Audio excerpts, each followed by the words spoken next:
All right, jumping right into it today, we're taking a deep dive into the world of women in science fiction. Should be fascinating. We've got a really interesting mix of stuff to unpack, from academic papers to magazine articles, even a Reddit thread. Sounds like quite the reading list. It is.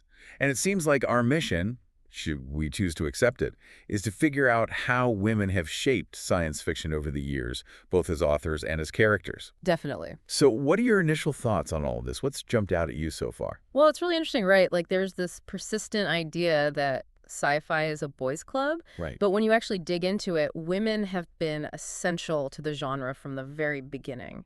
It's kind of amazing when you think about it. It really is. I mean, we're talking about Mary Shelley's Frankenstein from 1818, often considered one of the first true science fiction novels. Written by a woman. Exactly. And even before that, you have Margaret Cavendish dreaming up the blazing world way back in 1666.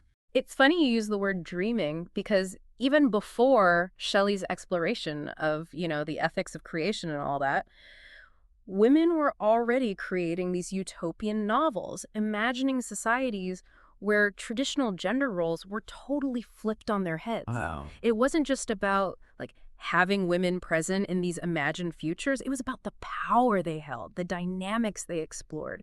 It was really revolutionary stuff. So it's not just about a lack of women in science fiction, but also about how their stories have been told and the types of roles they've been given, even in these fantastical worlds. Exactly. And I feel like we see that even with some of the more iconic female characters, like Princess Leia in Star Wars or Rachel in Blade Runner. Powerful figures, for sure. Absolutely, but often seen through a very male lens, becoming more about male desires than about fully formed women with their own agency. I see what you mean. Like Princess Leia, she's a princess, a rebel leader, a total badass. Right. But her story always seems to revolve around the Skywalker men. It's as if her strength is only valid in relation to them. That's a really good point. Even in a galaxy far, far away, those classic gender roles still manage to sneak in. It's true. And then there's Rachel, the replicant from Blade Runner. She's wrestling with these huge existential questions of identity. Right. But even her very existence seems to serve the male protagonist's story. Yeah, it's like for a while there, these portrayals of women, while groundbreaking in a lot of ways, were still kind of stuck within the framework of a genre mostly defined by men. So when did things start to change? When did we start to see a more conscious effort to move beyond these tropes and let women tell their own science fiction stories on their own terms?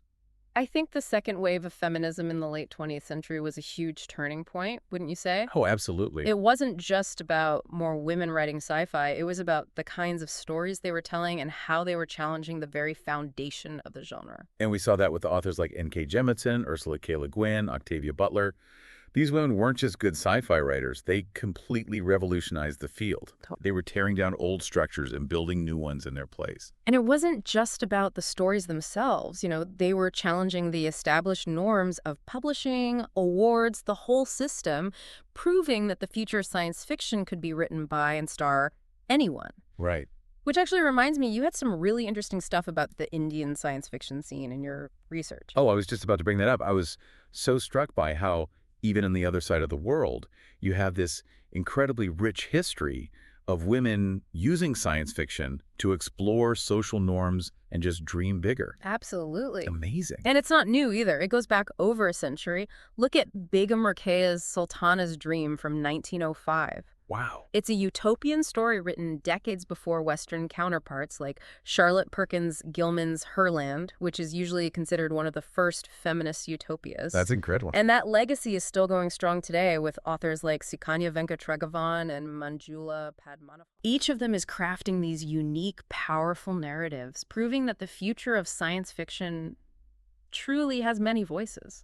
It's really like looking through a kaleidoscope, isn't it? You see those familiar science fiction themes, societal structures, technology, alien encounters, but they're all refracted through this different cultural lens. Yes. It just adds so much depth and richness to the genre. It really does, but it also makes you wonder, if women have always been such important figures in building these worlds, how is it they've been sidelined for so long? That's a great question. I think we need to take a closer look at the world of publishing to really understand that. Okay, let's do that. Yeah. Yeah, it's like this invisible wall that women have to break through to get their stories out there, even today. It really is.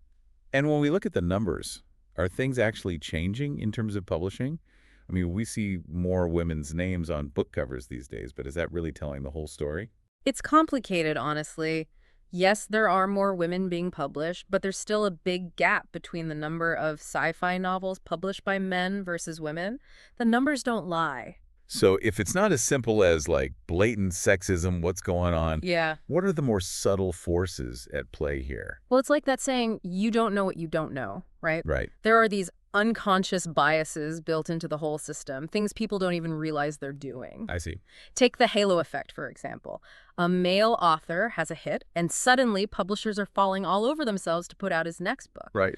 But a female author, even with equal talent and success, often has to fight so much harder for the same opportunities. It's just the way it is sometimes. It's like an uphill battle from the get-go. It can be, yeah. And then there's the whole world of awards, which we touched on earlier. Right. The Hugos, for example, have been criticized for gender bias. But is that really the full picture?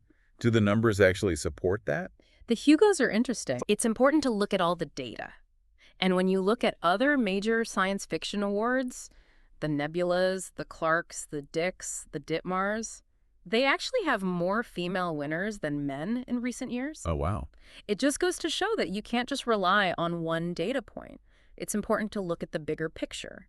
It's like we're doing detective work here, Yeah. trying to piece together these clues to see the bigger patterns at play. Exactly. But even when women do break through those barriers in literature, there's this whole other battleground in visual media, wouldn't you say? 100%. Film and TV have always been slower to catch up when it comes to showing women in all their complexity. The strong female character trope is a great example of this. Because it sounds good on the surface. Right. Like, yeah, strong women, but it's not always what it's cracked up to be. So you're saying she can be physically strong, she can kick ass with the best of them, Exactly. but then her character development just stops there. A lot of the time, yes. She becomes this symbol of empowerment rather than a well-rounded person with flaws, desires, contradictions, all the things that make a character feel real. Do you have a good example of that from a movie or TV show, something that illustrates this idea? Sure. Think about Sigourney Weaver as Ripley in Alien. Iconic. Totally. In the first film, she is such a force. She's capable, she's smart, and her gender is almost beside the point. But then in Aliens, the sequel, Yes. motherhood becomes her defining characteristic. Suddenly, she's pitted against the alien queen in this very symbolic battle of mothers protecting their young. Wow. So even when a woman embodies strength and resilience, the narrative still finds a way to pull her back into these traditional roles. It's frustrating, right? It really is. It Yeah. makes you wonder if there's this underlying fear of really embracing the full spectrum of womanhood in these imagined futures. That's a really good question. And it actually ties into something you mentioned earlier about representation, about seeing yourself reflected in the stories you consume. Yeah. Comic books often have this reputation, kind of like sci-fi in general, Yeah? of being a boys' club. Right. But when you look closer, it's way more interesting than that. For sure. It's definitely more nuanced than people think. Because there's this whole world of female creators and readers Totally. who are turning that old idea on its head Yeah. and bringing these amazing new perspectives to the genre. Absolutely. I think for a long time, there was this assumption that women just weren't interested in superheroes and space adventures and things like that. Right. But honestly, that's just not true. I mean, look at the numbers.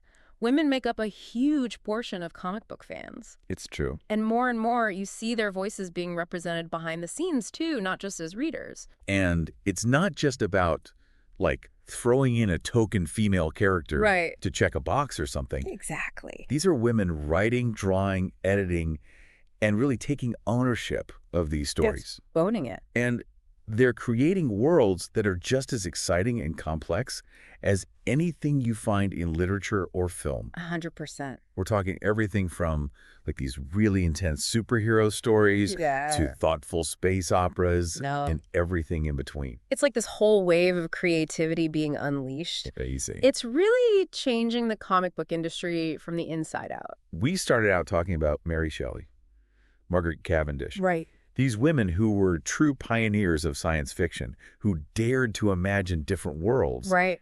to put those visions on the page. Yeah.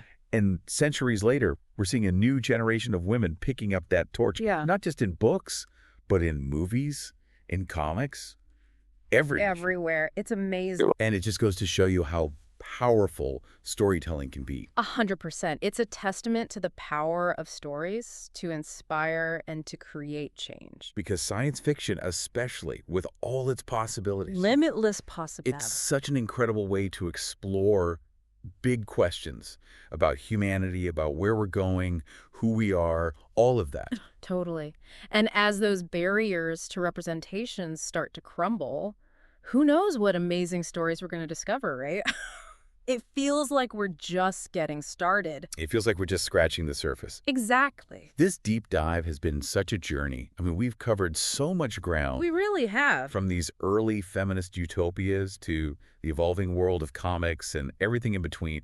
It's given me a whole new appreciation for science fiction and for the women who are shaping its future. Me too, absolutely. It's been incredible. And you know what? I want to encourage everyone listening to keep exploring. There are so many great stories out there just waiting to be discovered. Right. Pick up a book by an author you've never heard of before. Check out a film directed by a woman. Delve into the world of indie comics. You won't be disappointed. So until next time, keep those imaginations running wild. And remember, the future of storytelling is vast and diverse and full of exciting possibilities.